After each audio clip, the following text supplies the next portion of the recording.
मैं 35 साल तक भिक्षा मांग करके खाया हूं। मैं 35 साल तक भिक्षा मांग करके खाया हूं।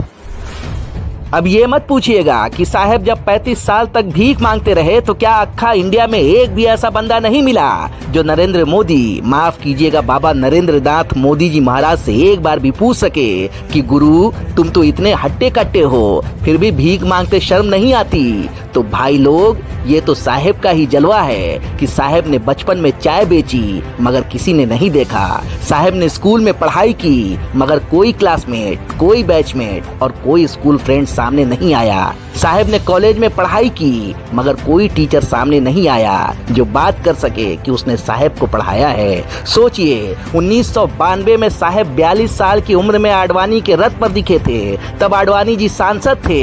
जाहिर है तब आडवाणी जी इनसे भीख मंगवा के अपना खर्च तो चलाते नहीं रहे होंगे। मतलब ये हुआ कि साहेब उससे पहले ही भीख मांगते रहे होंगे। साहेब ने कहा 35 साल भीख मांगे, मतलब 42 में से 35 साल निकाल दें तो बचे 7 साल, यानी साहेब 7 साल की उम्र से भीख मांगना शुरू कर चुके थे।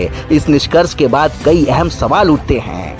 पहला ये कि साहेब 7 साल की उम्र से 42 साल की उम्र तक भीख मांगते रहे तो चाय कब बेची, और दूसरा माँ बाप और बड़े भाई किस तरह के इंसान रहे होंगे जो 7 साल के बच्चे से भीख मंगवाते थे। दरअसल साहेब टनाटन झूठ बोलते हैं। जज्बातों को बेचने की पिनक में जुबान से दिमाग का कनेक्शन कट जाता है। जुबान से बोलने के लिए दिमाग के कमांड की भूमिका होती है जो साहेब पर लागू नहीं होता। दरअसल ये झूठ हमारी राजनीति के उदंड हो जाने का शोकगीत है, हमारे नेताओं के झूठे हो जाने का यशगान है और सत्ता की कुर्सी पर बैठे लोगों के उज्जट हो जाने का अराजक अभियान है। ऐसे झूठ को सुनने के लिए भी हिम्मत चाहिए और उसमें विश्वास करने के लिए जरूरी है कि सुनने वाला भी उज्जट और बेशर्म हो। भारतीय जनता पार्टी के लिए साहेब का ये झूठ अपने सीने में धसाया जाने वाला कृति स्तंभ है। अपने सतरंगी झूठ के साथ भारतीय राजनीति की शालीन परंपरा में बीजेपी के प्रधानमंत्री ने बेशर्मी की नाल ठोक दी है।